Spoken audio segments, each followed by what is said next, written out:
If you do not know how to pray, you will not last. Please hear me. If you hate prayer, it's an attack. Don't feel condemned, but know it's an attack.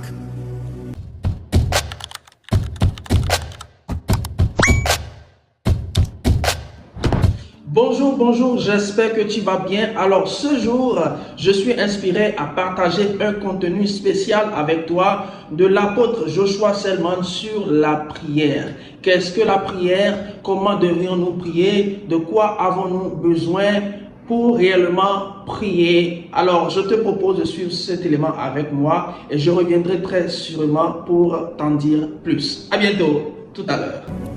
If you do not know how to pray, you will not last.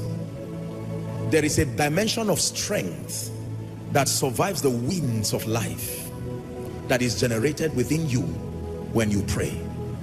Luke 18 and verse 1 says, he spake a parable to the end that men ought always to pray and not to faint. You have to be strengthened within your inner man. Build capacity. Elijah, build capacity. David, build capacity.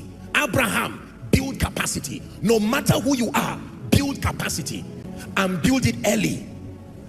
My sister, build capacity, because one day you will need it. You will need to draw from the strength. Please hear me. If you hate prayer, it's an attack. Don't feel condemned, but know it's an attack.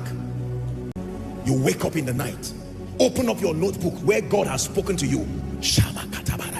Sleepy eyes, your tired self, just start praying. J'espère que tu as suivi la vidéo et que tu as tiré les bonnes leçons, mais il y a une ou deux choses que je voudrais partager avec toi pour aller encore plus en profondeur et te dire simplement que la prière, elle est obligatoire. La prière n'est pas facultative. En réalité, la vie est d'abord spirituelle. La vie est spirituelle. Si tu n'es pas spirituel, tu vas te faire manger dans la vie, tu vas te faire écraser dans la vie et tu vas te faire vaincre dans la vie. En effet, il y a beaucoup de personnes qui se battent dans la vie mais qui n'ont pas réellement le résultat qui devrait aller avec leurs efforts. Je te prie de vraiment prendre cette vidéo au sérieux et d'apprendre à pratiquer la prière tous les jours de ta vie. En effet, l'homme doit prier tous les jours.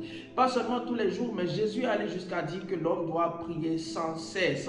Alors, la prière en réalité est comme notre respiration. La prière, elle est obligatoire et tout le monde doit prier tous les jours. Il y a beaucoup de personnes qui prient. Et quand nous regardons documentaires, quand nous regardons aux biographies, etc., comment est-ce que les gens ont grandi, comment les gens ont réussi, les gens oublient parfois, ou parfois c'est sciemment, ils ne nous disent pas leurs efforts spirituels. Comment est-ce qu'ils font spirituellement? Quels sont les sacrifices?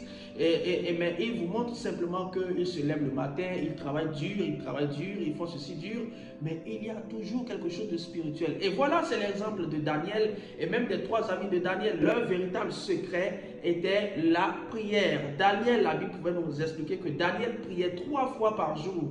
Et c'est justement le secret, et c'est justement l'effort, et c'est justement le sacrifice de Daniel qui a fait que Daniel a été distingué. Et la Bible dit que le roi Nebuchadnezzar l'a trouvé 10 fois plus intelligent et plus sage que les gens de sa génération. Je prie pour toi aujourd'hui afin que tu reçoives la grâce, la capacité, la puissance, la faveur de prier réellement, d'être un homme de prière. Qui dit un homme de prière dit sûrement un homme de foi et dit sûrement un homme victorieux. À bientôt. Shalom.